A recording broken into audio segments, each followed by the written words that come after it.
Wednesday 3. We're in Wednesday 1.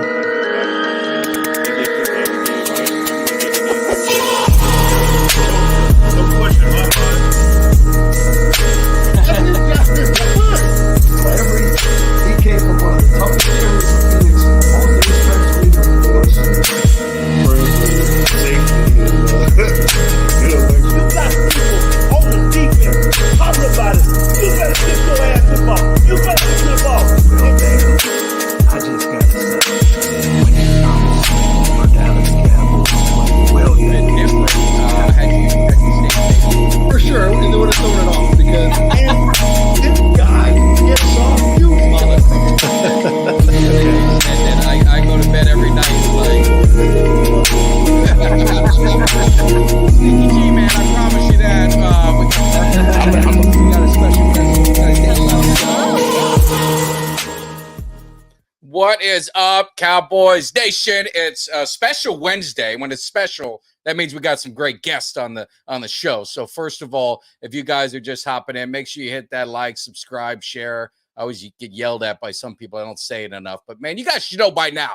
Shouldn't have to be begging you. But, Kelly, how are you doing today, man? You pumped up to get this thing rolling? I'm doing good. I'm pumped up. We definitely got a lot to talk about. I think what we're about to get into and the things and the takes that we might have are actually gonna make a little bit more sense than what you heard from Jerry the other day while he was doodling on his pad like a 6-year-old.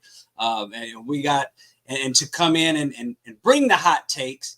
We have both of the hosts from Teague's Take. If you guys don't know about this, George Teague, Defender of the Stars, son JT, they run a YouTube podcast, Teague's Take. So if you guys that are jumping in right now don't know, y'all better get over there and subscribe to that channel as well, because they're bringing great content, not only with the NFL, but also Alabama, for if there's any Bama fans in the chat. But, yeah, man, I'm ready to get into this and get some perspective outside of the cave here. Well, we're going to get it going, and I'd say this. A lot of people know I'm a U. I'm a Kane. And I'm having a lot of Alabama guys, hanging out in the cave at Sherman Williams' teammates coming in the cave, talking some stuff. So let's get it going. I see what's happening. We got the Alabama stuff going on there. He's already coming in hot. He's coming in hot. I drink to that. There you go. There you go. I gotta tell you guys. First of all, welcome to the show. Maybe one last time, if JT, you want to let everyone know where they could find all your great content. You guys need to be subscribing because they do some great stuff.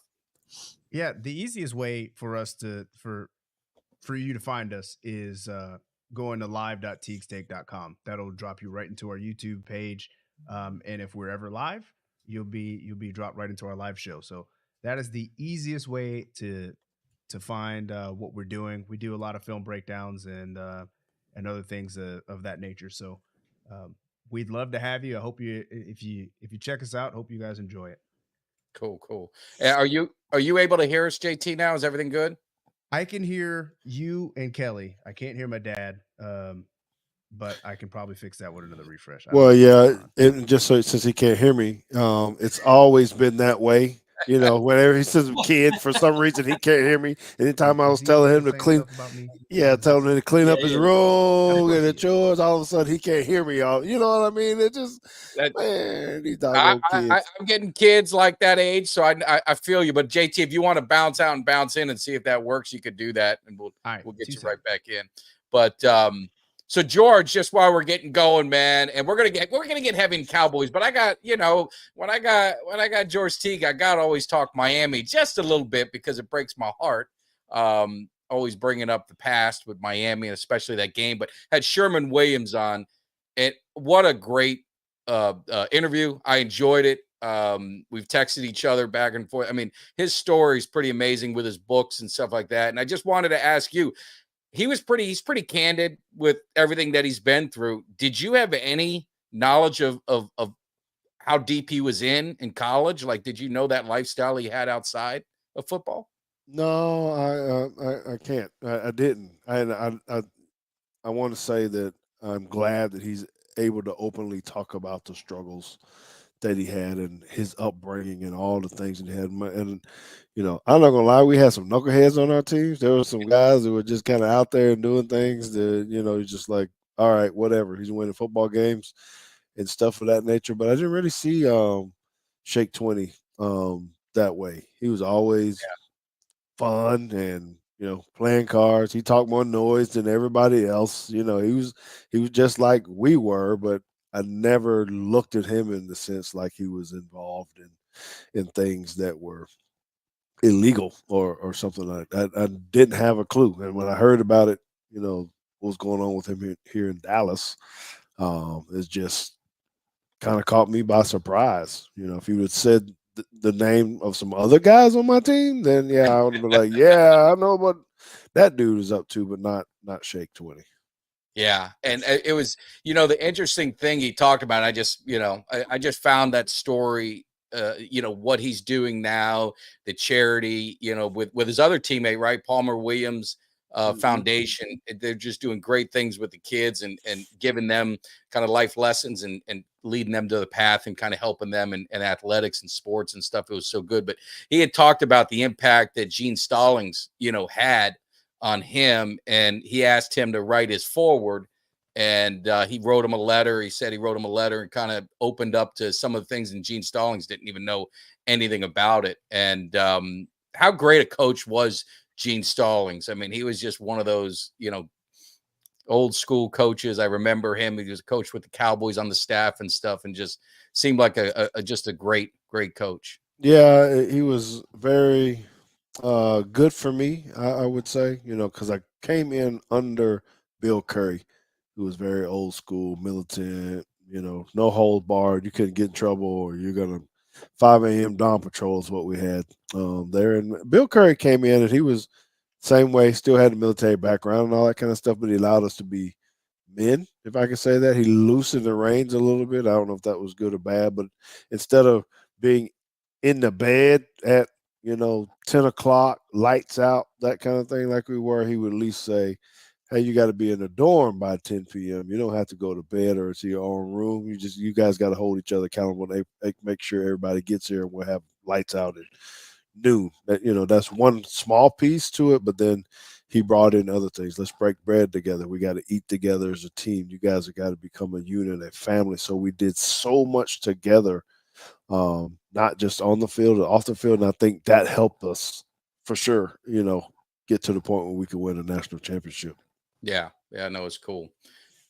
So Kelly, you ready for Cowboys? You got some more college? I was actually going to ask him real quick because I wanted to know. I want to know something from the Bama guy here. I want to know what from both of them. I'll go George first, and then JT second. You guys both in the know when it comes to Bama. So you guys lost a legendary coach. I mean, probably one of the greatest college coaches of all time, and Nick Saban. So the programs and new management now. How do you guys see this new coach doing? I mean, navigating the transfer portal, everything going. Did you guys lose a lot of people? You're bringing in a lot of new faces into the program. What can we expect from Bama this year? All right. Well, because you asked me first, or you said that I could go first, I think I've been impressed with it, just from the sense of a former player standpoint. He's been very welcoming, opening the door, said he wants to meet us, talk to us, hear our input, that kind of thing. And we haven't had a lot of coaches at Alabama, but when you have situations like this gentleman stood and sat with us former players for hours. That's uncommon for someone to do. Normally they give you a little bit of time, the good handshakes and all this kind of stuff, but he actually sat down, talk with us, our wives, our families, our kids, anybody that was there. So it was kind of cool and special from that. And see the staff that he produced, they were all just kind of engaged with everybody outside of practice and everything else, where we could get to know them. So that was cool. But then you hear of other things of how he's actually operating, how he's trying to build his own roster, regardless of if Nick Saban's close by or something of that nature, having individual talks with players, cleaning it up. We just got some news today. I sent over to JT, someone we thought was going to start this gone. I'm here, and he had some conversations with him, some tough conversations. So it makes me feel that he's got a good handle on what he wants to try to get accomplished this year. So I'm feeling pretty good about it. I don't know that we're national championship ready today. I wouldn't go that far, but I think Coach DeBoer is putting us in a place where we still should be a very good, strong contender this year. Y'all better watch out in the years coming. Well, JT, I'll say what do you this, I don't think? know if you guys play Texas this year, but I just if anytime anybody plays Texas, I'm always rooting for them. So y'all better whoop up on Texas now that they're out of the Big 12. We owe them. Yeah, you do. Yeah. You Owe do. them. Yep. Well, there were not as many guys transferring out as you would have expected. Upon hearing the news, I think there were 4. Now, 2 were big name guys from that class. However, 1 is back. So whatever. I'm still kind of baffled on how that's even allowed, but he's back. So I think he did a pretty good job of holding that core together. And obviously there were some players on the team that held those guys together. I mean, and there were many, I'll call them death players, that did decide to leave. I kind of feel like they were probably going to leave anyway, to be honest. And then we're starting to see some guys trickle out now after spring ball. One of them being the kicker, but there was another kicker that had just decided that he was coming in. So, you can look at a lot of these things now and say, yeah, that one makes sense. He probably wasn't going to play. He wasn't very good. They've already replaced him using the portal. So it's not quite like Arkansas's basketball team where they fire Musselman and they bring in Calipari and they have literally no guys on the roster. Right. That's always a plus when most of your core, and I shouldn't even say most of the core, most of your team is still in the building. And you have just a handful that leave, and maybe that's for the better because maybe they weren't completely bought into either regime at that point. So I think the staff has done a great job of retaining them through all of the chaos and the 3 days where they didn't have a coach and they were losing coaches left and right. They didn't know who was going to stay. They just kind of knew who the head coach was, and you're still waiting on your defensive coordinator and your linebackers coach, and the DB coach is gone and the O-line coach is gone. And so I've been impressed on how well he's been able to keep the building together. Yeah, no, and I have friends who are Auburn, alum and that I work with, and they said they could not wait for the day that Saban retires. They said Alabama's going to go back to was it Mike Shula days? So yeah, Mike Shula or Mike Price or Francione. Stop. But the thing is, you guys know, the Canes, my Canes. Big hopes. We got Cam Ward. We're looking good. The Canes are like my Cowboys. Every year, my hope is it's finally going to get over the hump, and I'm hoping my Canes can do it. Do you have any thoughts on Cam Ward? I mean, I'm hearing he's everyone's saying he's the real deal, legit. Do you have any insight on him coming to Miami? No, don't care, huh? I don't care. You're gonna care because I bet $10 on Miami to win the national title, and that $10 is gonna turn into $17.50 they win that national title. So I have to defend the Cowboys a little bit because this is a Cowboy show, and what you did was just slander the Cowboys because Miami's out of it like halfway through the season. It only takes like 6 weeks, and you can just go ahead and throw that out. Like they're not. All right, we'll see. We're gonna see who gets the last laugh. But I'm telling you, Miami is looking good. Cristobal's getting his guys in there, and we needed a quarterback. We got the quarterback. That's for sure because Tyler Van Dyke was not it. No. I don't know who the other guy was, but he wasn't it.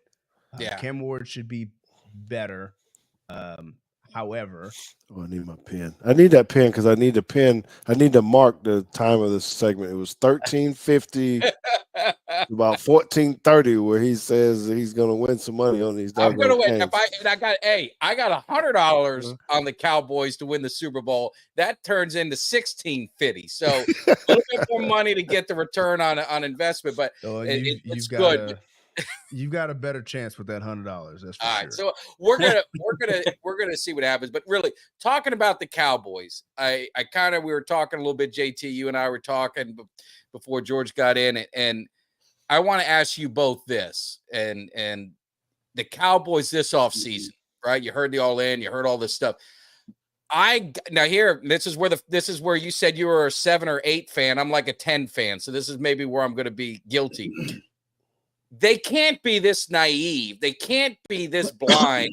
There's got to be something that we're missing with this Cowboy team. This is a team that went 12-5 3 straight years. Yes, the playoff success wasn't there, but am I missing something, or is this as crazy of an off season as you'd ever imagine for a team that does have, a young team? They're, all these wins and stuff like that. But what's your guys' thoughts? And I'll let you guys pick who wants to take it first. JT can go first. Well, as I said pre-show with you, I think the biggest misstep of the Cowboys offseason so far was the quote of being all in, just because of what kind of mindset it puts you in as a fan. Knowing how the Cowboys typically operate around offseason and draft time, you hear your owner say, we're all in this year, and you already think, all right, something's changing. We're going to try to make a splash in free agency. Maybe we got to overpay for somebody if we need to.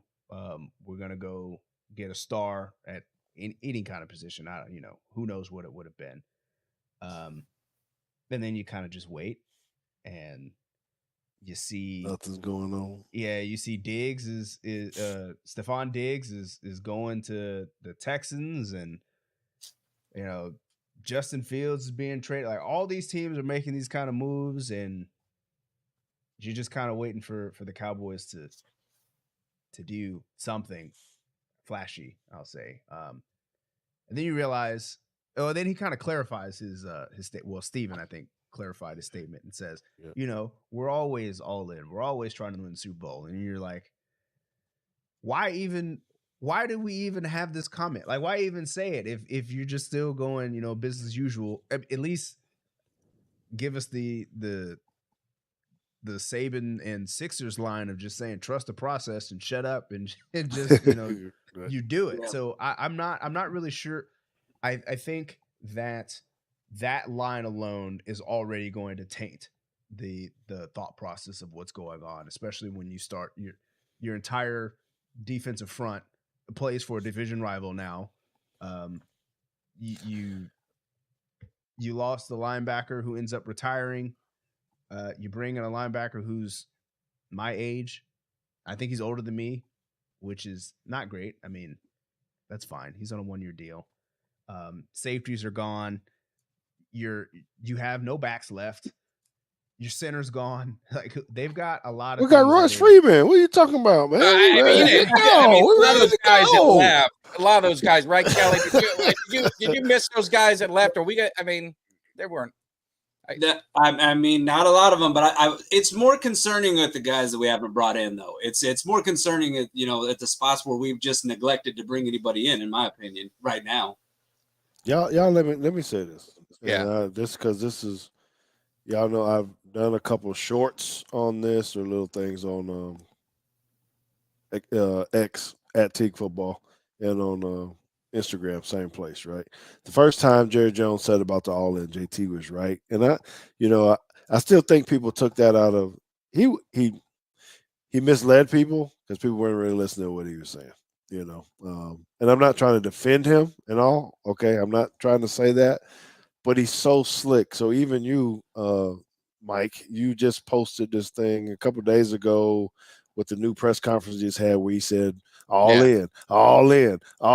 He says like 3 times now, and everybody's chuckling and all this kind of stuff. And so I just posted another short off of that of basically Jerry Jones is doing this damn thing on purpose, right? He made the statement about hey, we're happy with free agency, and things. You got to listen to him, and this is where he's good with this marketing piece or this making you think something. He's not, yeah, I know, because then he says, all in. We all in. We all in. You think he's talking about what he just said, but then he finished the statement with, we're all in with these young guys and this draft that we're going to have. I was like, see, that's what he's trying to say, but he's using a play of words because he knows he's going to be in the media. Shit's going to happen. It's about to be It's a gonna media be friendly. a good hashtag on Twitter. Is Oh, what you're saying. yeah. That's gonna be on all of the Cowboys official posts. He's baiting the hook. Yeah, he is. Hook. And so let me finish what I'm going here, and I'll get to my ultimate point here because JT was talking about this could be a failure and all this kind of stuff. And I think he's got both. He's got a win-win here, right? He's got to do maybe I don't know what they're going to do in the draft, and we'll talk about that. I'm assuming a little bit, but he's still got to sign these guys, and he knows that his back is up against the wall with CD, Micah, and whatever he decides to do with that. There's going to take a shit ton of money. Excuse me, I don't know if you guys are You're good or whatever this is. Well, I listen to K9. I watch K9's Twitter, so he cussing all the time. He on can't there. do the But anyway.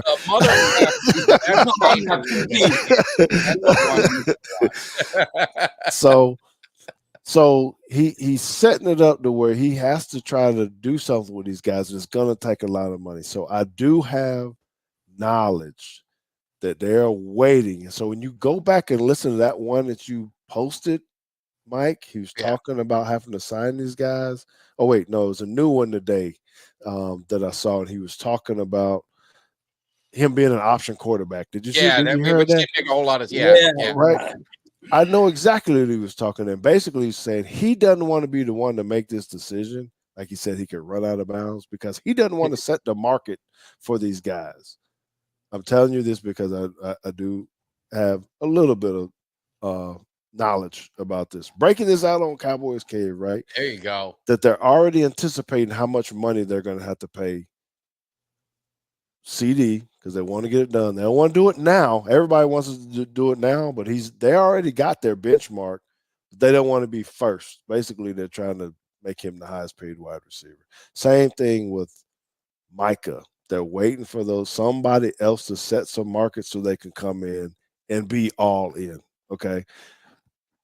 I'm not saying I like any of it, but based upon what someone has been telling me, that's his mindset, and he feels like he can't go get these free agents and other things and still keep CD and still keep Micah and still keep Dak if he needs to.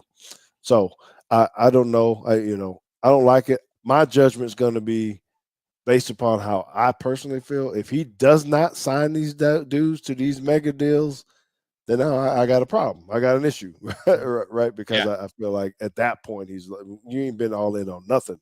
We ain't did anything. All right, we got Eric Kendricks. That was because of Mike Zimmer. Yeah. But other than that, if you don't sign these guys, or if in July or August, where after they hold out their week or whatever they're going to do, if they're not have these mega deals, then I think we should be coming back on Cowboys Cave saying, hey, he's a bunch of BS because he didn't get it done. That's my take. Yeah. No, and I get Kelly, but St. Brown the Lions just signed St. Brown to 4 for 120, 71 guaranteed. So 30 million is a benchmark for him. Got to think CD is a much higher value. So it's not going down. But Kelly, what's your thoughts? Yeah, I mean, as much as we've been, angry and yelling and pissed off and, about the things that we hear, but, maybe George is right. Maybe we're not actually listening to the deeper message behind what Jerry's saying, because he is like a used car salesman, man. I mean, he'll kind of lull you to sleep sometime, but then that's when he sneaks something in under the table on you.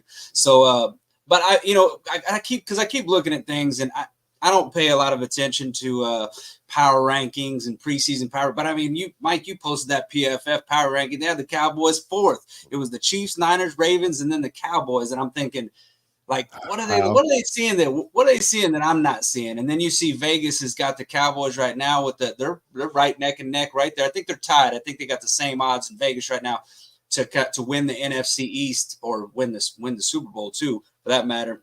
So, you look at some of these things and you think, maybe it's a little bit of overreaction because of, as a fan base, what we're looking at is 3 straight seasons of 12-5, 3 straight seasons getting bounced in the first round. We feel like we're a team that's close enough that we need to get over the hump, and we want to see us doing what some of these other teams are doing, going out and snagging these big names like we've seen the Niners do the past couple of off seasons. Like you see, you just see some of these teams, they go out and they're aggressive in free agency. But when you think about it, Cowboys haven't really been aggressive in free agency in a pretty long time. I mean, last year it wasn't free agency. It was via trade that they got Gilmore. It was via trade that they got Cooks. So it wasn't really necessarily a free agency signing. They did these with trades. So basically using up draft picks. The Cowboys like to build through the draft. They're confident in their process of building through the draft. You look at all the guys we got on this roster, all these guys are needing to sign right now. These guys they drafted. They're not, guys that we picked up through free agent signings. So they do have a lot of faith in their draft process and building through the draft. And I think they just don't want to deviate from that. So, I mean, at the end of the day, if that's what it is, they're going all in and they're giving these guys, max deals. I can't hate on that. These guys have earned that. My whole thing is where they're going with Dak, because I feel like the Dak deal is a deal that could have and should have been done already, because I don't think on that one, I don't really think you're waiting for anybody. I think where the market is on Dak, and you either commit or decommit. Jerry keeps talking about waiting for leaves to change and stuff like that. Well, it's springtime, Jerry. I mean, their leaves are already changing. We're almost into summer now. Let's get this Dak deal done, or make a decision and decide that you're gonna let him ride it out this year and then move on with another. I think Cowboys fans want to know the plan, and they're frustrated that the plan doesn't seem to be very clear to us at this moment. Okay, is anybody concerned? I'm sorry, I know this is your show, but is anybody concerned that what happens if Dak gets a big old set of kahunas and decides he wants to hold out at the beginning of the preseason? I'll be honest, that thought never crossed my mind. My thing with Dak is I just wish they would do something. If they're going to have him play in a 1-year deal, I just rather them trade him. Because I just think that you're setting yourself up for a problem, and you know better. So that was going to be one of the questions I was going to ask you is, how do you feel with your franchise quarterback playing on a 1-year deal? Does that kind of defeat the team, or is it straight business? No one cares, and they could separate that part of it. But does it give a message like CD? Does he sign with Dallas, or does he kind of wait and it's like, hey man, I don't know who the quarterback's going to be. I don't want to be here in some in purgatory if because getting a quarterback ain't easy. I mean, I know a lot of people want to dump Dak, but I mean, it's not that easy. But I never thought about that. That would be worst case scenario for me, because I think that would create a lot of chaos and it would make this season unbearable. Kelly, yeah, it would be something to keep an eye on. I do think it would give you. I mean, if I'm looking for a silver lining on that, which I mean, obviously I don't think we're a very good team without Dak Prescott. I do think he's a good quarterback, and I think he's the right answer right now. I think that if I'm looking for a silver lining, at least you'd get to see what Trey Lance could do in a regular season game, and figure out if Trey Lance didn't do anything. I mean, because it's we spent this 4th round pick on the guy, and I mean, likely he's gone next year. If they re-sign Dak to a long-term deal, they're not going to pay Trey Lance big money. He's going to go see if he can start elsewhere. So, the Cowboys have made some puzzling moves when it comes to the quarterback position as of late, in my opinion. And I just think that, I look at it and ask the question, a week ago to Twitter, I said, do you think Dak's the best quarterback in the NFC East? And it was an overwhelming yes. And I said, if you think we have the best quarterback in the NFC East, that gives us the chance more often than not. If you have the best quarterback in your division, you're going to win your division. That's usually the way that it goes. And I feel that way with Dak. So I would not want to see that. I don't know about JT, but I hope they get it done. I mean, I hope they get it done too. But I also think that players tend to play their best when they only got 1 year left. Like if he's only got a year, he's got a 1-year deal and he stinks up the joint, then he could be setting himself up for failure long term. So that could that could be the silver lining to me is, you know, maybe he balls out and he gets paid and then he regresses back to the mean. That sucks. But at least you get your 1 year of seeing what his potential is with his back up against the wall. Because maybe that's all season for him. And we've seen kind of what the performance has been in the playoffs when you just got one game at a time. But if you got to play the whole season that way, maybe things look a little bit different. Totally guessing, but yeah, you know, you kind of see what your quarterback's made out of when it's, you know, win or go home for 17 weeks. No, I mean, the pressure would be on, and the pressure's on. We got 180 people hanging out. We need to make sure the pressure's on to get over and make sure you subscribe to Teague's Take, subscribe to Cowboys Cave, hit that like and share and all that good stuff. So definitely appreciate it. Got to get that. You know, you always got to. I got to promote, I guess. Got to get the plug in. Got to get the plug in. But I wanted to ask a quick follow-up question, Mike. Just one thing was not to segue too much, but I had a question. I've seen a couple people ask it on Twitter. I've thought about it myself. Could you guys in any scenario see the Cowboys shocking everybody and even it's even been kind of talked about on ESPN drafting a quarterback? They've talked about it. I think Schefter tweeted something out, mentioned something about the Cowboys could be one of those sleeper teams in the mix for could you see that happening in this draft? Who though? Who? Win 7th last round. You know what? Try to find a Brock Purdy. Can I see it? I don't think it's there either. First round. You never know, man. First round. No, first round. You know what he's going to take in the first round? I put my $100 on it. So for that, he's going to take a defensive end. Defensive end? Okay. Defensive end. Whoever's best available at that point, right? Because he's supposed to be a tackle. He's going to be taking an offensive lineman or something. Yeah, you know. But you know the whole quarterback thing. To answer his question, it seems like they or have some kind of faith in Trey Lance. Did they give him like a $5 million bonus or something, roster bonus or whatever? Yeah. So they didn't pick up his 5th year, but he got something for being on the roster. He got a roster bonus. Well, they gave him $5 million. They gave him more than they gave Cooper Rush and they did any of those other dudes. Man, if I was Cooper, I'd be so pissed. But anyway. Yeah, after he goes and wins 5 games or whatever it was, right? So to take another quarterback, I think it would, especially depending what round. It can't be that early because I think you potentially I don't think Jerry is the type of guy that's trying to send a message to his quarterback. Like, well, you know, if you ain't here, I got somebody that can start. Maybe he's thinking that's what Trey Lance or somebody else anyway. I don't know. Maybe that's why they, you know, went and got him. But I would be shocked if they took a quarterback at all in the draft. We got too many different holes to fill. You got to work on some depth. There's a lot of positions, and you can't waste it on things that you don't need, you know, unless you know something is truly going to happen with Dak where you're expecting him not to be there or not coming to camp. And the way Dak's playing it smart right now. I think he's just saying, you know, he gives you the feeling like he's going to play.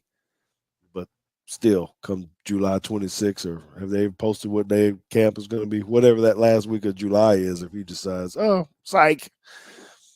You know, I ain't coming. That would be tough. That would be tough to handle. I hope it's not true.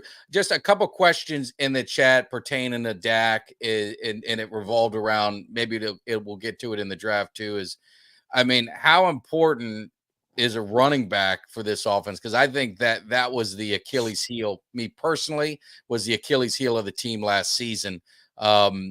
And they could have went out and got a Henry, which I'm sure you would have been happy with. They could have went out and got somebody, a veteran, because they're not that expensive right now, and also draft a young guy. Do you think they've kind of put themselves in a position at running back where they better not mess it up in the draft? Whoever they get, more than likely is going to be the running back one. Wouldn't you agree? Yes, but I'm still not confident that you can run this offense without a good running game, a strong running game. I know we've seen Dak throw for a lot of yards and all that kind of stuff, but I still don't feel like we need to just put the whole game on his shoulders and say, go win it. I don't have that kind of faith in that. I think you need to have some kind of complimentary running game. So you need a good running back on ultra good scheme, you know. We didn't really have any explosive runs last year, even with Paul. I know he was kind of hurt or whatever coming off the injury, but you didn't have any big things where just, you know, people had to load up the box on you. It wasn't like that. So I think we got to have some type of running game. I do think you need to get a running back early. What is early? First, second, third. Yeah, maybe Not fourth past the round you third, get a starter. No, I think you got to go before then. Royce, Deuce, Dowdle, I think they're okay, but still, you still got to worry about what you're doing up front with the linemen and all that kind of stuff. And maybe they expand on the running game a little bit. Yeah. I'll be studying that hard come training camp. But I don't know, JT. I think they got to do something to help Dak. I mean, I don't know that you have to get a running back early, but whoever you do grab, you got to be sure. Because I'm thinking, and the Chiefs are always a bad example because the Chiefs just draft exceptionally well. But like, I didn't know who the hell Pacheco was before, and there's many a back that are out there that you're like, I don't even know, I don't know where he played for, and there's many others that you knew of that maybe just are kind of average. That's all the Penn State running backs for the guy who attacked Penn State was on one of our teams. I don't know which team he was talking about, but I defended both of us there. Go ahead. Yeah, so I think with the backs, you just have to you got to do your due diligence. You got to figure out how what schemes work best, what you're looking for, whether it's explosiveness or power run game, and all that kind of stuff. You know, they've got Will McClay's got many scouts to go figure that stuff out. But I think you just have to be sure, and you have to understand what your scheme's going to be. I don't know. I mean, some guys, when they're a dude off a shrimp boat one time that ran for like 500 yards against Dallas, then he played for the Eagles. Who was it? Well, we had a guy who was a UPS driver that Lincoln Coleman that ran pretty well for us in one of the Super Bowl years. I forgot which year it was. It was either 93 or 92 season. But yeah. He was good, but you saw what you had up front too, right? Back in the Lincoln Coleman days. Come on, well, we had a conversation. We had a conversation about that, and we had Kevin Gogan, Big Nasty in the cave, and we talked about the running back. You know, we talked about Emmitt Smith, or was it the line? That's always the thing, is it the line to that? And you know, I had to educate Cowboys Nation because a lot of Cowboys Nation thinks that these guys were all drafted and they were like this great, you know, line, like all, you know, this just all first round picks like we have now. I mean, Gogan was a 7th round pick. 2-A was a defensive tackle, you know, when he came to the Cowboys, and Nate Newton was like an 8th round journeyman, and they were all drafted in the Tom Landry era in the mid 80s.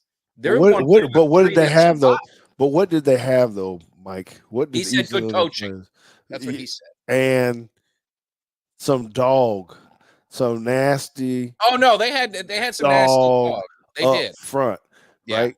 I don't know if we built that way, so I'm with you. Yeah, and I'm totally 100% agreeing with JT and what his analysis was too. But if you ain't got them people up front that are going to lean on some people and lay on some people and teabag a couple if you folks, open up holes that a semi can go through, it don't matter. I mean, I can get back there and get some yards too.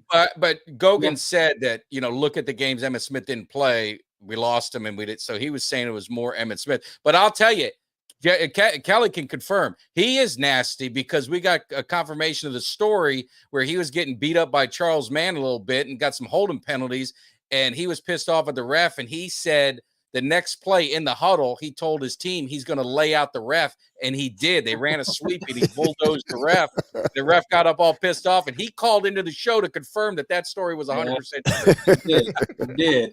It's never bad to have some nasty guys on the O line, man. I think that's good for everything. But you're right. I mean, if we can't run block up front, it's not going to make a big difference of who's back there. I did think the running game, was lacking last year, and whether that was from Pollard coming back from a serious injury or the blocking scheme or a little bit of both. But I saw a report today. I don't know how many running backs the Cowboys are planning to carry, but Josina Anderson did report that Ezekiel Elliott was at the Cowboys facility today and interviewing and having talks, I guess, with the front office. So they're still looking at bringing Ezekiel Elliott back. For those people that thought that dream had died, that report was about 2 hours ago. Looks like the meeting had concluded, but they're still looking into bringing more guys in. I mean, right now that running back room definitely doesn't make you, think that they're done making moves there. And I agree with JT. I don't think you have to necessarily take a guy high. You've seen a lot of running backs that have done the Kenneth Walker from Seattle. He was a later round pick. You can get guys deeper. Me personally, I keep plugging him. I plugged him like about 1 million times. I don't know why, man, but I fell in love with that kid from Wisconsin, played in the Big Ten, Braylon Allen. He's like a Derrick Henry type, run a little bit faster of a 40 than him. It's like a 4.4 40, but he's Derrick Henry size, like same, about, I think, a 10-pound difference, big physical back. I like a guy like that, and they got him projected somewhere in the range of 3rd to 4th round. So, I mean, he's a guy that I think that you could get in, one of the mid rounds, not having to spend a high pick for him. But I definitely think we do have to improve upon that running back room, whether that's, bringing in, Zeke to have a more experienced guy. But I definitely think they're going to draft a running back as well. JT, I kind of like how they keep making Derrick Henry the standard, that we're on this. Well, we know Miami's running back you. We know Miami's running back you, and we can save that for another day because we could talk hours on that. But Kareem made a good point. He said the running back room in Dallas looks a lot like the Broncos quarterback room. So yeah, maybe there's something to that. Does that mean suspect or yeah? Very suspect right now. Very suspect right now. But getting into some of the draft, and I had that. All I want is a one-word answer, George, on this, because someone asked a question, and I said I will never talk about this game ever again. But they asked, was it bittersweet Green Bay beating Dallas, or just all bitter? Because I know you played with the Packers. Was there any joy in that game, or zero? Joy for the Packers to beat? Yeah, like did you have any little satisfaction at because you played for them, they drafted you, that they embarrassed us on our okay? Go. I was hoping you said that. I just want to say, I just want to say to whoever asked that question, take a look at the hat that he's wearing. Take a look at the hat that he's wearing. All right, I don't see. Look at the stuff back here on the wall and everything else. Background. I mean, you made a comment about that. I don't mean to get sidetracked. I love talking to you, and I love stories. And so you get drafted by the Packers. I mean, you were there 5 years. Am I right? 3 years. Oh, what did they have? Free agency change because you only signed a 3-year deal? No, so that's what I don't know where you're going with your story, but that's. I was just wondering, do you have any love for them because they drafted you? And you made a comment about your heart's in Dallas, and I think a Packer fan might have tweeted that to you or something. I wanted to ask, how come I don't ever show any love to the Packers? Nothing in my bio or anything. Is everything Cowboy, right? And so my statement was, hey, I don't necessarily have any issues with the Packers at all, but the team that is giving back to me and my family still, after retirement, the only NFL team, I'm sorry, people were getting confused, the only NFL team that has really showed us any love, given us any opportunities, has been the Dallas Cowboys. So that's who I am loyal to from that standpoint as well, right? Now, we had talks about this, JT might not remember, might have been too young. We were talking about when I first retired, well, who we're going to be fans of, the Packers, the Dallas Cowboys, or the Miami Dolphins. Miami was scratched off the list pretty fast. But it was a serious conversation, and it became very evident because, well, who's already working with us? Who's doing that? Who's asking you to come around? Who's still giving you access? Who wants you to be involved with their alumni? And it was all the Dallas Cowboys, and it still is. I have not been invited back to one thing to the Green Bay Packers. Not one. I've been invited to the Miami Dolphins as a Miami Dolphins alumnus. Wow. I've been invited to that multiple times. They would always which is email shocking me. to me. It surprises As me. you talk to about Miami on the internet. Oh yes, and I don't like Miami. Neither one of them. Any of them schools down there. But so that's why Mike is just I still go up to Green Bay. JT knows I still got people up there. We got friends up there. Shoot, I kept my money up there for the longest time, but I'm gonna go back probably again in the fall.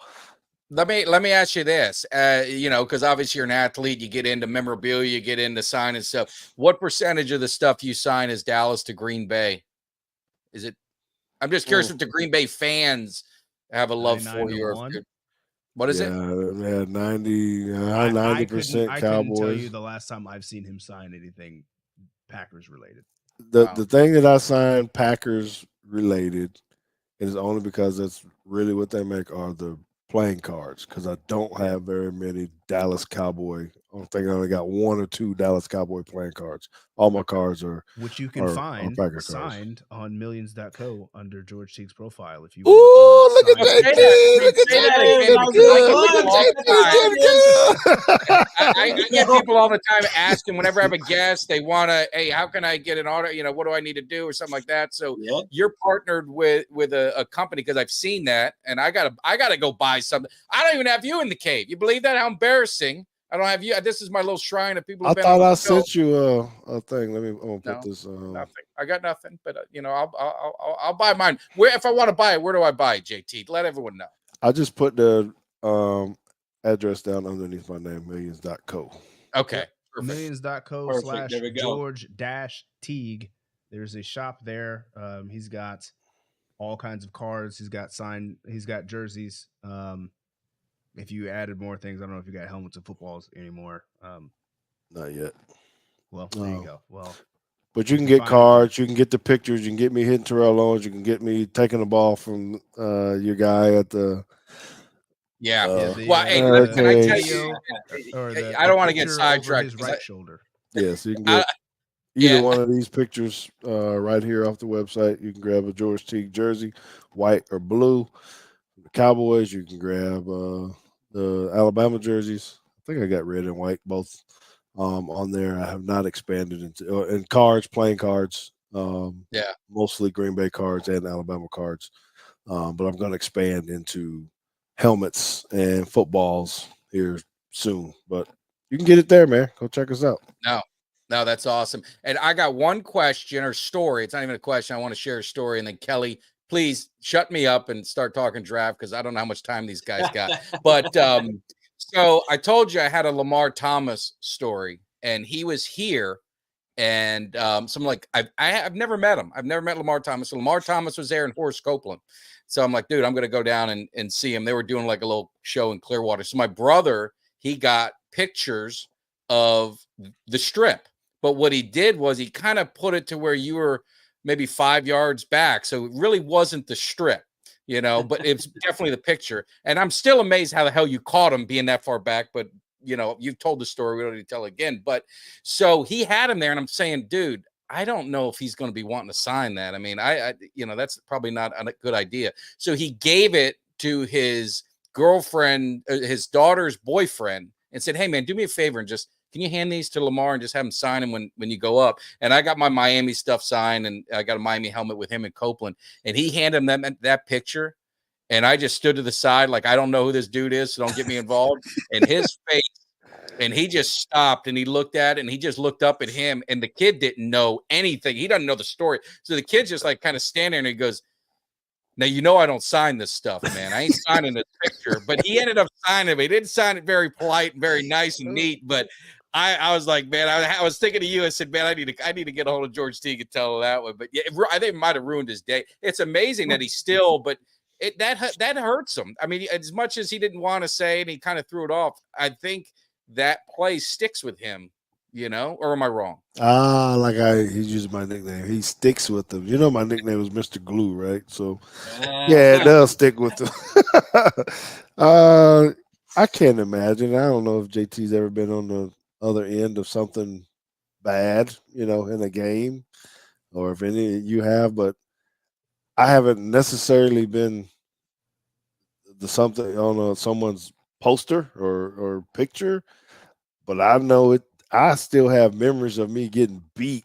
That I wake up dreaming about, like, oh my god, and that was like years ago. That I'm still upset because I couldn't cover this one guy or something. So I would imagine it would be difficult if I was.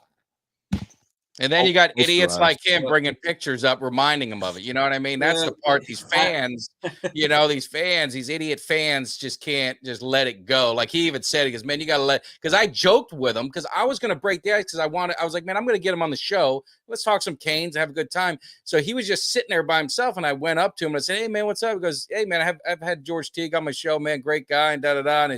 And I just said something like, yeah, man, that game still pisses me off, and he always reminds me of it. And he goes, man, people just got to let stuff, like he just kind of like wasn't very personable. Like Horace Copeland was very personable. Lamar wasn't as personable, and maybe I didn't approach it the right way. But yeah, I tried to butter him up because I tell people, man, if I could talk to you, I could sell you in anything, get you on my show. But he wasn't having. He wasn't having on our show a couple of twice. I've watched him on yours. Yeah, I've watched him on yours. Nice. I mean, he seemed like a good dude. So he's got a little man complex. Little man complex.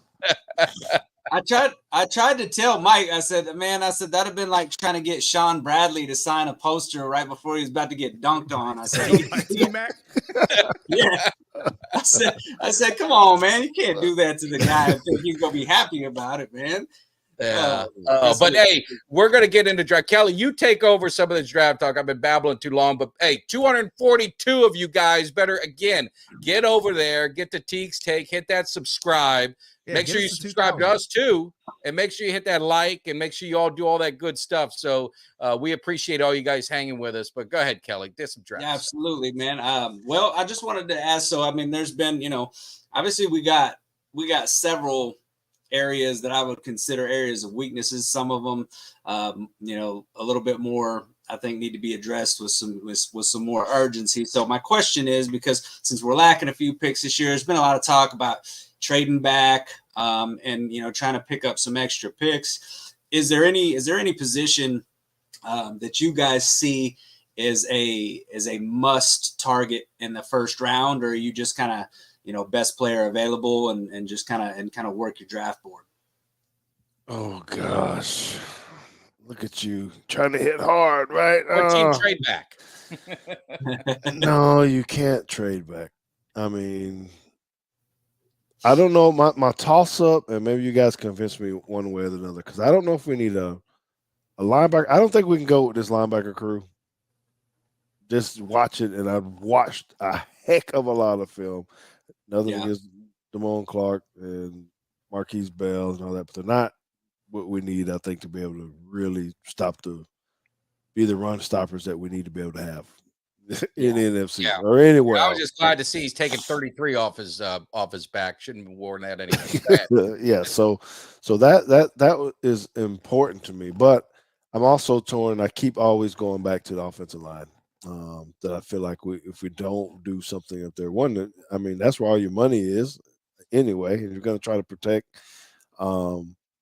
Dak or give him the opportunity. We got to be able to fill something. I don't know what they're going to do with Smith. They're going to move him out to tackle or leave him at guard or whatever, but I feel like they need to do something there. So I'm torn between the linebacker spot and the offensive tackle spot. I think there's a lot of offensive linemen out there that we might, so how do you balance between what's best available? Best available, just like top 32 people. Yeah. I don't think you just take a wide receiver because you need another. A wide receiver. I was going to say, for me, I think it's best player available that is not a DB and not a wide receiver and not a running back. Yeah. Like those are the three. I'm like, if they bubble up to the top, don't worry about that. Get your next best player available then, I guess. Because I do think there's a lot of holes. Maybe we can get something out of Mozzie Smith this year. Maybe. Yeah. But both positions in the box on both sides are a concern to me. And I don't know which way I would go first. I mean, I know O-line's a real big deal, but which one of the lines is worse right now? Well, and Man, I wanted to ask you that guys. D-line's terrible. That D-line scares me. It really scares me, man. I mean, after watching what Green Bay did, and then watching kind of what we lost. I mean, I know Jonathan Hankins is kind of a journeyman. He's getting a little bit older up there in age, but I mean, he was still one of our better, run stoppers in that game, and that's not saying much. But we lost him, and we lost. Who they get? They lost Fowler. They lost a couple pieces to make that D-line depth even less than what it already is. And we've got a guy like Mozzie Smith, who I keep hearing the fans talk about and say that they just say, well, he'll be better second year. But I mean, you can't say that. You can't bank on him being better year two. I mean, I haven't seen anything from Mozzie. I mean, so I mean, that position right there scares me. It scares the hell out of me right now. But the scheme, we got to really look at how we actually played on defense too. It's almost like we had a go call on every damn play. Meaning we're getting up the field, running past the ball. Yeah. You're not putting the guys in the best position to actually be able to stop the run. Also, so and then asking JT which one is, if you guys are thinking maybe the defensive side of the ball, yeah, maybe. But I think some of that is technical, just the way that Quinn played ball. I mean, he was trying to create havoc. He might have well been playing what's their defense, JT, like a 3-3 stack or something where you guys got slanting and going, and you're just running and you're just going everywhere, and then you're creating gaps, and you're not playing on the line trying to read and react. So we saw a lot of that. So guys were out of position, and now you're trying to ask for your linebacker, speedy, small, hey, just go run and fill a gap. But now they're overrunning the ball, and they're missing the cutbacks and this kind of stuff, and so it just wasn't good. I think that can be. I know we're not going to play like that because I know the way that Jim runs his defenses. He's not going to do some of the same stuff that we have. So I think we're automatically better, me personally, just because of the way he's going to call the defense, and that's why I think we need to go get an offensive line first before you grab one of them defensive linemen. Well, let me just say this, and I guess I'm going to be in the minority of the of agreement, but I don't think our offensive line is bad. And I mean, and I'm not saying don't draft offensive line, but I think I'd go back to like with Gogan, and we had Crawford Kerr on, and we listen, and they talked about, coaching and like you said, these guys were nasty. And I think if you look at the great line that Dallas had, go all through it, no first round draft picks, no second. I mean, second round was Larry Allen later, but most all these guys were taken, third round or whatever. Well, I guess maybe Stepnoski was third or second, whatever, but not first round picks. And I don't know. I just think they need an attitude on the line, like you said. And I don't know if one of those guys are in the first round, but I watched this defense get carved up, and I think the defense, and I'm guilty of it, and I'll say that I was wrong. I thought they were frauds when I looked at it. When you look back at the games, when they got punched in the mouth, they caved in. If the offense wasn't rolling from the get-go, they folded and they got steamrolled and got their ass kicked. And I think if I was drafting, I would focus everything on this defense, unless obviously except a running back. Let me correct myself. I'd have to get a running back, but that's what I would be looking at. But am I wrong saying this offensive line? Because if you put Tyler at left tackle, Bass at guard, Hoffman at center, he kind of showed some nastiness. And then obviously you got Martin and Steele's going to, is that just like the worst offensive line you see?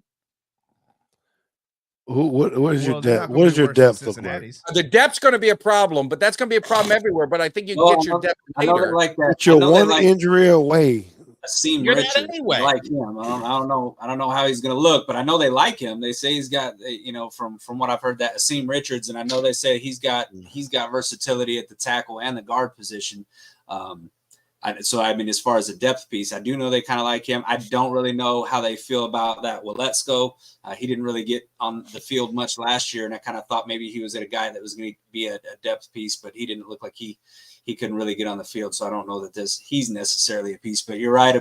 You do got a point about the depth, and I do agree a lot with as far as the scheme. Zimmer running a different scheme and fixing the linebackers there and not having them small linebackers. I think if you can do that, I do think drafting a linebacker is going to be a priority, because I don't think just with what you've got there, I don't think you should feel comfortable with it. I know a lot of people are saying, they're declaring Overshown our next, big thing. But I mean, to bank on a guy that has yet to play one, down in a regular season game, I think that's just, that's fool's gold. I mean, we've seen that happen in the past.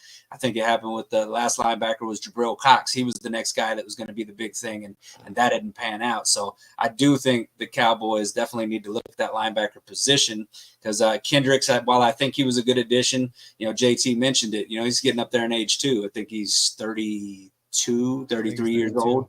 Yeah. So, I mean, it's not like he's some young buck out there. I think he'll help, but I do think that linebacker position is an area of concern for me as well. Yeah, I mean, they've got to, they got to do some at linebacker, but George and JT, I'm sure as well from studying the film. But George, you played for Zimmer, right? I mean, yes, I did. What are these fans? I've seen them for I don't know how many. He was with the Cowboys like 18 years or some long time. What are the fans gonna see with his defense? He's been very quiet. He talked to had an opening press conference, and you haven't heard a word from him at all. But what do you see him bring into this defense with this personnel he has currently? Micah Parsons being one. How do you see him using Micah Parsons too? Yeah. So what you're gonna see is no fake attitudes out of his players. You know how guys they be macho when they talking all this kind of stuff, and then they get smacked in the mouth when they get on the field.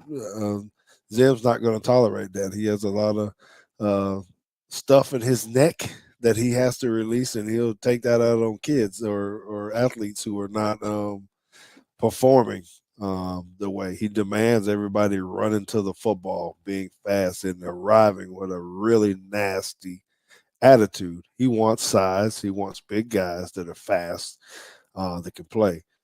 All right.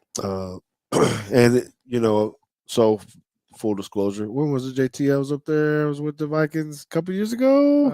22, 21. Yeah. So I got to sit in and watch him coach, and spent the whole training camp up there with him. And the one thing that I always take from him is that, the mind that he has of trying to make sure everything's right, but he always came back to, can these guys handle this amount of information? How do I make it so simple that they can run, not what we're predictable and all this kind of stuff, but how do I get it where these guys can go play fast and get where they're supposed to be without making them overthink something? And I think that's pretty cool as a player, that he's got his ideas of how guys are supposed to look and all this, but he wanted you to be able to run and have a lot of people around the football. And if you weren't there, he's the guy that will cuss you out. He's opposite of Dan Quinn. Dan didn't mean he didn't hold him to a standard, but he wasn't like in nobody's grill, like MFing them and asking them, what the hell are you doing? This kind of thing. Zim is that guy, It's like, hey, and then question you in the film room, like, man, you told me such and such, so he's going to be a different guy to play for. That some of these guys that are prima donnas that got a lot of money, he don't care. I mean, in the sense of he's got to do right by keeping guys on the team, but he'll check somebody and say, look, if you're trying to get to the Pro Bowl or whatever, I'm telling you, I know how to do it. So that's what I'm probably more excited about. All of it is just that attitude, that dog, that nastiness that I think he'll bring to our defense. Was Zimmer the guy for and I get this response from both of you, but was Zimmer did you think he was the best choice for this defense in terms of, because the Cowboys, I know there was some hand wringing going there. They thought that, and I was kind of one of them. I thought as soon as the Dan Quinn thing goes, I know they had a good relationship, but one, you knew you were moving on from him. He was probably going to get a head coach. Two, the Green Bay loss and the way that defense performed on the field, I think a lot of fans thought DQ should have been sent packing immediately. And, in the Cowboys, there was a lot of defensive coordinators out there, some younger names, some up and comers that the Cowboys, fans kind of thought they should get. Ultimately they kind of, waited, and then, ended up with Zimmer. And I don't think that's a bad thing, but was he your choice or for this defense? Or did you think that the Cowboys kind of missed the boat on some of these other guys that got hired elsewhere? JT, you want to go first? I liked it. Now I'm trying to think back of who was available. I can't remember, but the thing that I liked the most was Zimmer's defense, even through Minnesota. You never looked at it and thought they've taken a step back or anything like that. Yes, he got let go from Minnesota as the head coach, but you never really looked at the defense as being the weak spot of his teams. And I think if you're trying to kind of find somebody long term, and this is, you can tell me whether I'm wrong or not because you know him better than I do. But it seems like if you're trying to have a defense coordinator that's performing at a high level long term, Zimmer's probably the guy that you want, because you get the young guy and he does pretty good over 2 years, you're going to lose him and have to replace him. Yeah. My perception is that Zimmer's probably not angling at the first head coaching job that gets thrown at him at this stage. So if you've got a guy who is performing at a high level, coaching at a high level, even if he's not the best one that you could get, the longevity and the stability, I think, is very underrated when it comes to building a successful franchise. So I think that suits probably what the Cowboys are trying to do as far as keeping guys on staff for a long time, rather than the turnover of, you can go get the defensive equivalent of Mike McDaniel or Sean McVay and lose them to the Bears next year when they go 4-13 or whatever, and then have to do it all over again. Yeah. So I don't know. I always thought it was going to be a good choice. When someone asked me about that at the end, I didn't know if it would be a reality. I didn't know where he was mentally, after, the loss of his son and, just having some time off and being out in his ranch or whatever he has. And so when his name started surfacing, I immediately thought it would be good. One, because he gets a chance to get back home. Another thing is he's fresh. Probably got something to prove to himself, too.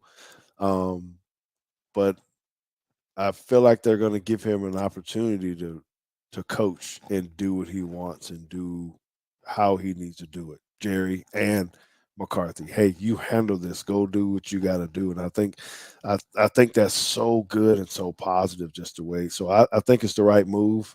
I think it was the best pick out of all the folks out there. I was like, I don't really know, but I was like, oh, this is going to be good because I think he's going to help Diggs. He's going to help. I mean, Bland. I mean, he's going to do some work with these dudes, man, technically and schematically. So I'm kind of interested to see it. As long as they give him some personnel. If they don't give him no linebackers, hell, he might be out of here too. He might be like, I'm gone. I know Campo, I talked to him a little bit and he was pretty pumped with it. He thought it was, obviously he's close to Zim, thought it was a good pick. The one thing I'm curious of as a player is Quinn spent a lot of time in the booth, and Zimmer, and correct me if I'm wrong, but I have always remembered him on the field. Yeah. Does that make a difference? I mean, do you see him on the field? Am I right in saying that, or am I missing something? But does that make a difference when your defensive coordinator's on the field, or does it really doesn't matter? I think it matters. I'll say it definitely matters. Right? I think it does. I think it does. Well, it goes in two ways as a player, since he was asking. There's good and bad in that. You got your defensive coordinator right there who can chew your ass out real fast Yes. without you having to get on the headphones and ignore, where he can just walk over to you and show the doggone pad and be like, "Hey, man, what is this? Yeah. Where you going?" But I think it's good too because you can really talk to guys. And JT, as being an active defensive coordinator now, you get an opportunity to go talk to a player and maybe ask him, "Hey, what are you seeing? What is going on? What's happening in the huddle? What is happening with this certain guy? Help me. Help the team."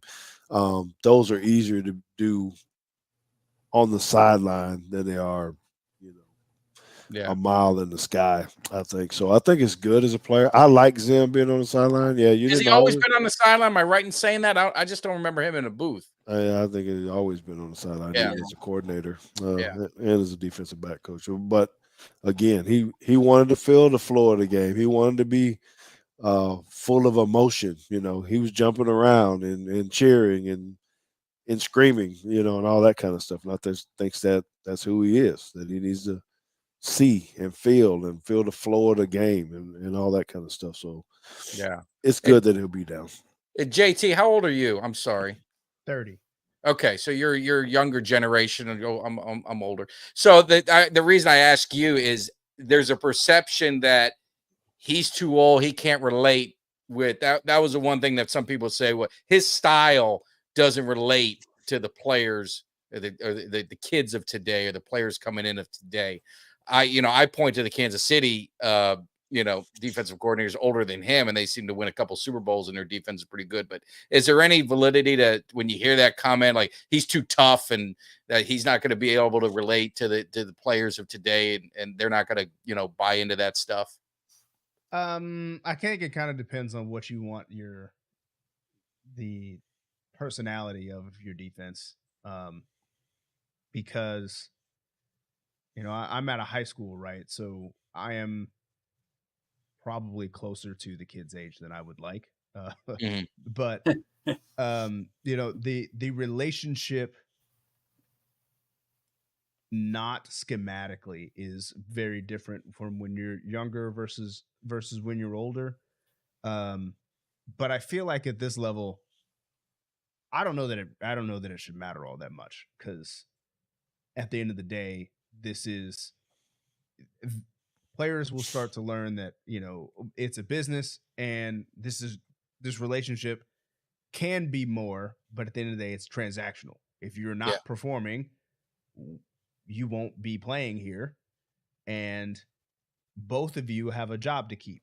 So it's in your best interest to do it as I ask you, because even though, unless you are a Dak Prescott or somebody who just got a new deal and you're the highest paid whatever at your position, you can lose a paycheck pretty quick, because there's one guy that's still going to be here and the other guy may not be, as early as September 1st, right? So I think it really just depends on what kind of relationship you want to have. If you want to be a little more buddy with your guys, sure, it's better to be younger. But if you're trying to get them to be the best football player that they can be, I don't think it matters what age you are. See, and that's what you're saying. That's why I think from a player standpoint too, exactly what JT's saying. From the opposite side is, I think most of those guys want to know who's going to give them the best opportunity to be successful, regardless of how he is. Can you get me in the Pro Bowl? Can you help me get signed again? How are you going to help me become a better player?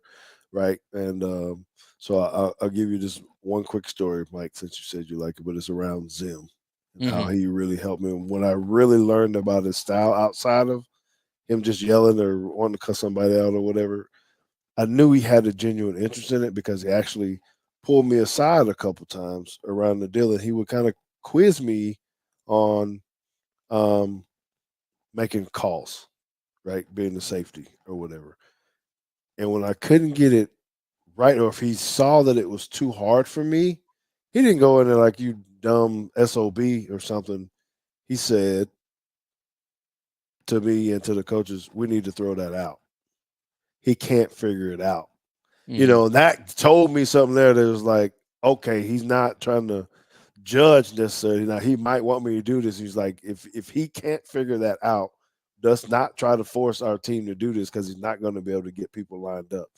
That to me took me to a whole nother level with him, and even being able to talk to the guys like, man, either we need to get a little bit smarter or just, you know, however it's going to be.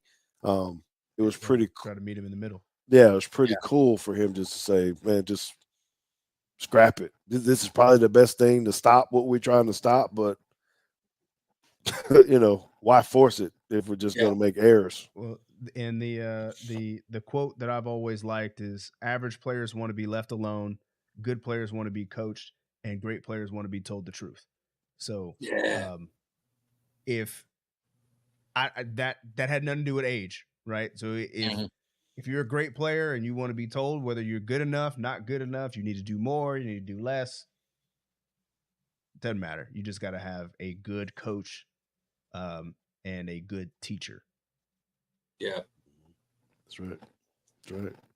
I like that. Well, I just, before we've been here a little over an hour. We got 287 people now. So one more time, I'm going to tell everybody to make sure you go, if you have not already, come to our YouTube channel, like and subscribe. Go to Teague's Takes, give them a like and subscribe on the YouTube channel. Please do that while you're here. We appreciate everybody coming in here. But I want to get you guys' thought just on one more coach, and it's Mike McCarthy. There's been, he's obviously hasn't, he's won 12 games in the last 3 years, and he's come in and he's kind of got this team to the playoffs. It's just been getting them over the hump. So he's on a kind of prove it deal here right now. They're not gonna, he's some people call him a lame duck coach because he hadn't to get that extension. But what are you guys' thoughts on Mike McCarthy as the head coach? Do you think he's the right guy for the job, or do you think this is his swan song before the Cowboys move on and go for a new head coach? Oh, look at you, boy. All right, so I think he's a great coach. I do think that he's one of the most meticulous coaches that I've actually witnessed or being around, as far as just fine details, how to move around every situation. He's very, very good at that.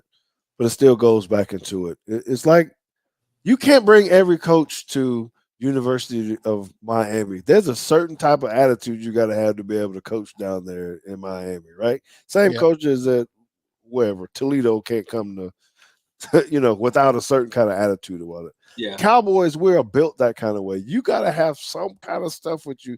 You got to understand all the lights and the glamour, but you got to have the right kind of attitude with that. McCarthy's a good guy, good coach and all that, but he got to be able to jump in somebody's rib cage. Yeah. When you drop pass, run the wrong route, bust the defense coverage or something. We need to see that, somehow. Well, I'm not saying physically grab someone's face mask and all that, but you don't see that kind of passion of, like, I don't know. I hadn't witnessed any piece that says I'm not putting up with this. Too many penalties going on. All these little things. There got to be something that has to happen. And I don't know he brings that part of it. That's the part that bothers me. Does he have a good mind? Can he drop a bunch of plays? Does he got a good scheme? Does he get creative? Have I seen a lot of stuff watching film? Man, I've seen a lot of good creative stuff. But if guys ain't doing their job or staying out too late or doing whatever it is, someone got to kick their tail. And that's why I don't think that he necessarily has all the components to be able to take us to the next level. Yeah. JT? This was always tough because, like, he tried not to lose our season tickets too. So we gotta be careful. Well, I'll get them back for you when you're done. JT, I'll get them back for you when you're done because I have yeah. So for me, it's see this is why nobody ever puts me in positions to make decisions, because after that Green Bay game, he was gone. Fired. He was gone. Everybody. There you go. I was the same. Yeah. Now, me too. would that have been an emotional decision at the time? Absolutely. Heck Yeah. yeah.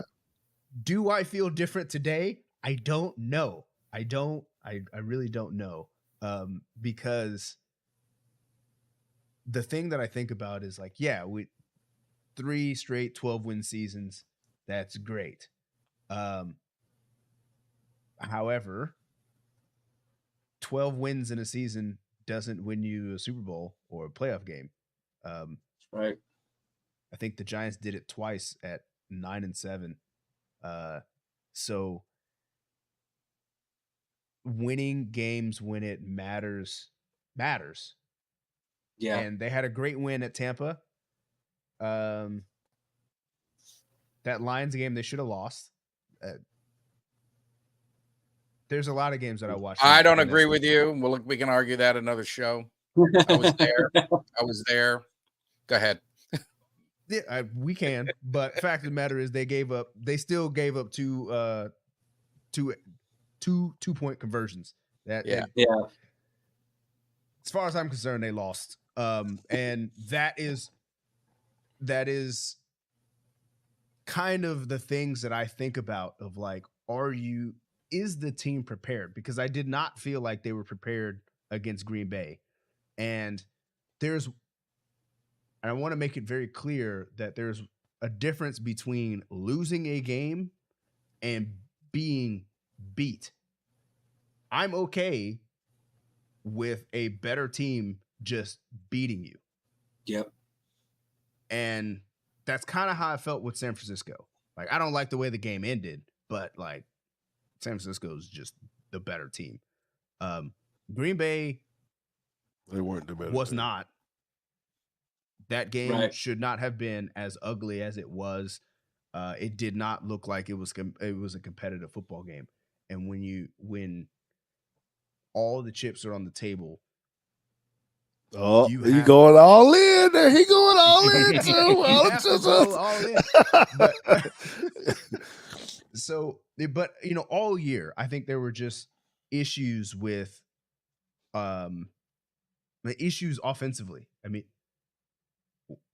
how many text messages did I send you this year about like, hey, this red zone thing, like they got to figure that out. You can't drive 70 yards down the field, get inside the 5 and go backwards. That's not okay. And that is a recurring theme with the Cowboys. And I thought kind of maybe that was like, oh, well, maybe, we just Kellen Moore's got to move aside, which I still think he needed to move aside. But then it didn't change. It didn't get any better. Right. So all that to say, I think that if Mike McCarthy was a head coach that was truly just a manager and he found himself a good offensive coordinator, that might be where his best role is right now. Handle the week preparation and all the meticulous things that he does, and allow your defense coordinator and your offensive coordinator to go to work. But if that's not the case, if he's not particularly keen on making good hires, you can probably find somebody else that's going to win 12 games and lose in the first round. Yeah. Yeah. Well, and the thing about Mike McCarthy too, that has bugged me. One, the Green Bay game. I'm right there with you. Everybody would have been gone. I was going to have everybody. I wasn't even bubble wrapping it. It'd been outside the door when they got back. But the penalties for me, McCarthy's team. Every year he's been there, we've been kind of close to the top of the league in penalties, and that's just one of those things where it's lack of discipline. And then when you look at a team that doesn't show up at all, I mean, yes, you got to put some of that on the players. I don't put that all on coaching, but I do say when you look at a team that shows up ill prepared, you look at the leader. It's no different than if the team that I'm managing, we're just constantly failing. Everybody around me is failing. I'm the person that's supposed to have them ready and prepped. It's the same for the head coach. So with Mike McCarthy, and they're not beating good teams. No, that's they're not beating good teams. That was a thing this year. Yeah, absolutely. This schedule we got this year is going to be kind of wicked too. Now. Well, So you Oh guys, yeah, this schedule we got some great teams coming in this year. It's going to be it's well, we got 303 people right now watching, so it's either going to you built it up, JT. So let's see if I can make it decline. I disagree with almost everything you say. No, respectfully, do what I'm saying is McCarthy. Now, I'm a little different, maybe because the sport that I played in high school was wrestling, so it was individual sport. So first of all, you don't play wrestling. First of all, you don't play wrestling. I don't think that's. I know. If I got my ass whooped, it was I couldn't look at that. I couldn't look at the quarterback. No coach. So I get my mentality is I don't need a coach to prepare me to play in the playoffs. I don't need a coach to get me ready to play in the playoffs. Now, what I would say, and I could be dead wrong, what I would say about McCarthy is this. McCarthy, I think, in the situation for what the Cowboys are, is the best option. And what I mean by that, he cares about football. He's not into the limelight. He's not into all this stuff. But the problem that he has, unfortunately for him, is the owner. And I mean this respectfully, but I'm in business. I manage a group of people. And if that group of people can jump above me to go to my boss, and there's a direct line of communication without a chain of command, that's a problem. You cut my legs right from underneath me, and there's no respect given. And I think, and George, you can tell me if I'm dead wrong, but I think that's the problem that has been in Dallas for 30 years since Jimmy Johnson left, except for the years of Bill Parcells, maybe. And I think McCarthy is going to fall on the sword. McCarthy's going to get the blame. McCarthy's going to do this. But I just remember the days when Tyron Smith was out and our world crumbled. When Dak Prescott's out, the world crumbled. We win games without Tyron Smith. I've seen backups come in there with Mike McCarthy with makeshift lines, and we win games. I've seen Dak Prescott get hurt, and we go 4-1 with a Cooper Rush, which is pretty amazing. So I think, I watched him against Dallas beat the hell out of us with a backup quarterback, Matt Flynn, and got him $25 million in a contract and never played football again. So I don't know if McCarthy's a bad guy. And I think he's going to end up falling on the sword if they don't win. But I think he gets a bad rap, unfortunately. Oh, man. I know JT wanted to run or rebut this, but he kind of gave me a headache because here's what I worry about us as Cowboy fans, all of us, and I think we hear the same story every year. It's Jerry Jones' fault. It's Jerry Jones' fault. It's Jerry Jones' fault. When the hell are we going to get past it's Jerry Jones' fault? Ain't nothing for the change with Jerry Jones. No, I'm not saying that. I'm just saying a culture issue. I know you're not saying that, but I'm saying when you are an employee, if you were making this into this, maybe you haven't had a bad boss, or maybe you haven't had someone that's micromanaging you and calling shots and all this, but you got a team that you still need to help produce. When do you, as a head coach, start to make decisions to make your team survive, regardless of what that guy is saying? Have you ever been in a situation where you said, man, I know he wanted this, but I got to get slapped on the wrist, or he's going to have to fire me, or he's going to have to do something because this is not good for me and this is not good for the team.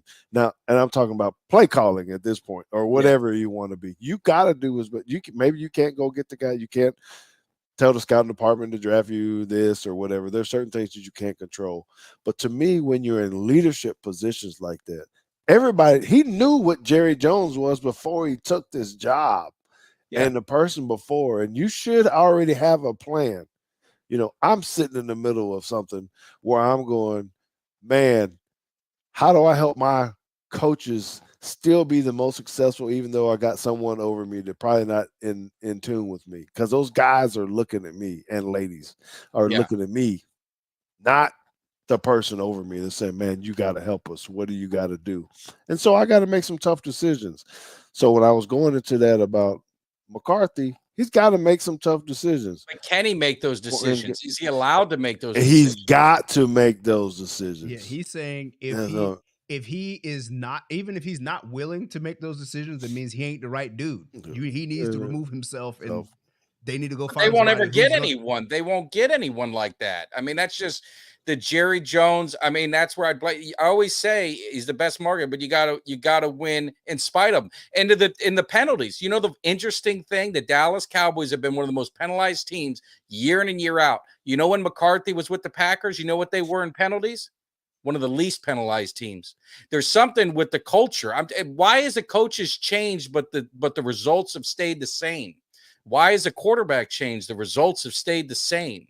Well, That's what I'm just let me saying. ask you this: how did McCarthy get to the Cowboys? What do you mean? Why is he not the Packers coach? Well, they let him go. He had a Yeah, couple bad years. I He that's was good there one. he won a Super Oh, Bowl. well, that's what he said. They Fired Okay. him, years. is what I'm saying. He got Yeah. fired. Yeah, like most coaches. Bill Belichick got fired too. Yep. And would Bill Belichick be a better? Would he be a better fit right now? Man, I don't know. I seen him without Tom Brady and it looked so hot. He drafted your guy from Alabama. He shouldn't be. He should have been fired just for doing that. Yeah. Yeah. No, I think the point is you still got to have, when you go into any kind of situation, and I don't know what you guys do. I know you said yourselves, I'm not sure what K9 does. I think K9 just drink Old E. Beer. He drinks Old E all day long and it makes fun of videos about Jerry Jones and his voice. But you got to have this, and maybe I'm wrong about this, and I think JT heard what I'm saying. You got to be able to make some of those decisions that are going to be tough and hard, and you got to go in and you got to talk. Because once you win it, or once you discipline the guy, you pick let's talk about the penalties. Are we saying that he cannot discipline his players because of all the penalties? Well, Sam Williams did City Field, right? I'm saying that's a bunch of bull crap. And if Jerry Jones is sitting there saying, well, no, we got to play him or whatever, man, you got to make a decision as the head coach, right? Yeah. So now is he just coaching for the check? The money? Yeah. Or whatever? No, then he ain't the right guy. Then he ain't the right guy to help us win, right? Do they not want to be Jimmy Johnson? Jimmy Johnson bucked the system, right? But what the hell did he do? He won 3 damn Super Bowls. Yeah. Or whatever it is. You need that dude to come in and be like, do you want me to win the doggone game or not? I agree with you. I just don't think Jerry would allow that guy back on the field. Once he hired him, I don't know. I'm just well with this year. What I will say is that Mike McCarthy ain't got there's no. It's like that Rocky movie. There is no tomorrow. So Mike McCarthy need to go out on a sword, because if he wants to coach in this, in this game again, so he can play with house money now. Ain't nothing to lose. Exactly. So I'm saying Mike McCarthy should just go rogue this year. I mean, you know what? Make all the decisions that you think are best for this team and go with it. I mean, whether that comes to discipline, who's going to start, who's going to, regardless of the paycheck. I mean, you're right. I mean, we've heard how many stories from former Cowboys players that Jimmy didn't give a damn how much you were making, if you or who you were really on that roster. There was only a couple guys that were untouchable. He had a pecking order. He said he had a pecking order. He did. He said a couple guys were untouchable, but for the most part, if you weren't doing things Jimmy's way, it was his way or the highway. So I don't think McCarthy has been like that thus far. No, but, this is his last year, man. It's time to go out with a bang. Now, I'll say this just as a tease for anybody else who wants to talk to me about it, because if I start talking about it here, you're going to lose all 200, 300 people. But there is an analogy of another team that I do cover that kind of had this same problem of like overperforming in their division, making it to trying to get to that cup, and they would lose and get bounced in the first round all the time, and they would fire the manager year after year after year. And finally, they got a dude in here that did exactly what we're talking about. That was like, look, I really don't care how much money you got. You hired me to do a job. I'm going to do it my way, and I don't really care what you got to say. And this is supposed to be a rebuilding year, and they're going much farther than anybody thought. And the immediate response was, give him an extension. So he's already got his extension. He was only on a 2-year deal. he's 1 year in, or he hadn't even finished his first year, and they've already given him an extension. And I think that's kind of the blueprint here of like, you gotta, if you're going to take the job, you got to stick to your guns, and you got to do what's right, what you believe is right for your team, franchise, whatever. And if you can't do that, move out the way. Let somebody else try. Bounce. Yeah. No, it's going to be interesting, but now we're getting we're an hour and a half. So, but we got to definitely have this conversation because it is an interesting one. And I think the dynamics with the Cowboys, it's just, I hear what you're saying. I think there's just that perception. It could be wrong with Jerry Jones, but you know, people who've worked for him and coach speak very highly of Bill Parcells. Still speaks very highly of him. So I don't know. Maybe it's the perception of the fans that need a reality check. And that's the other thing that I think about too is like you've never heard any of the former coaches complain about it. Yeah. So yeah. The complaints are coming from the people that's sitting in one of these chairs talking on the internet. Yeah. it's true. Saying how bad it is, but nobody in the organization, past or present, is having those same complaints. Yeah. And even him and Jimmy made up. So maybe there's some good stuff going on. We're going to get the mojo. What? Yeah. This is the curse. I thought it was. And the only thing that came out of the Green Bay game is I was so confident I booked my flight for the next week and I sold my Green Bay first round tickets and I made a boatload of money off them and I was able to cancel everything and keep that money. So that was the only positive thing, but it was the worst loss in franchise history. I've said it and I'll go to my grave saying it. It was the most humiliating moment of my life as a Cowboys fan. So anyway, dude, secondhand embarrassment is a real thing. Yeah. Yes. It was bad, but I've told people I've been through a lot of the highs and I've been through the lows, and this was the first time ever in my entire life that I was watching. It was a Cowboys party. There's about 35 of us at a bar, and we had our private room, and when you walk, you have to go to the restroom. You have to walk through the regular part of the bar. There's Green Bay fans in there, and it's a mixture of other. I almost wanted to take my damn Cowboys jersey off. I've never felt like that in my whole life. But man, that Green Bay game had me with my head down, demoralized. I mean, I damn near went and cried in my car after the game was over. But it was the worst loss I've went through in terms of playoffs, man. Well, mine was bad too because our longtime friend Kelly Connor, right? JT knows who I'm talking about. Was someone who I met in Green Bay. Our family met in Green Bay. Has been a Packer fan forever. I actually got her and a boyfriend ticket to the game, and I had to sit with her. I drove her to the game and everything else, and I had to deal with that mess. So I feel your pain, K9. I know exactly what you're talking about. Yeah, it was tough, but hey, we got to definitely do this again. I love talking with both of you, man. I just love talking football, and you know, and I might be a converted Alabama if I get all these Alabama guys on here. I might become a fan. I guess I got to figure it out, but would have a lot more rings. I wouldn't be waiting as long, you know, since 2001, 1996 if I would have done it, but. Everyone knows, obviously, George Teague knows who you are. JT, you're doing great things at coaching football and doing all that stuff. So leave everyone with, again, where they should be finding you. They should know already. I'd be very hurt if they don't, but give them one more time for the people still hanging with us. Yeah, live.teagsteak.com. We're usually live, well, now, 8:15 on Wednesdays, but we cut it up. We do all kinds of other videos. We do film breakdowns and other things that you can catch us later. Subscribing's free, so you should do that. You can always change your mind later. There's no long-term contracts going there. Hit some likes. Also find the memorabilia millions.co/George-Teague. If you don't remember all that, just go to millions.co and type in George Teague in the search bar. You'll find it. You can get all of your Cowboys memorabilia signed and what's the authenticated. Yes. Also, right? Yes. So you know that's the most important. As a collector, there's a lot of fake stuff out there, so you need to make sure. So the one thing about this, at least for me on Millions, is everything comes directly from me. So it's all sitting right over here.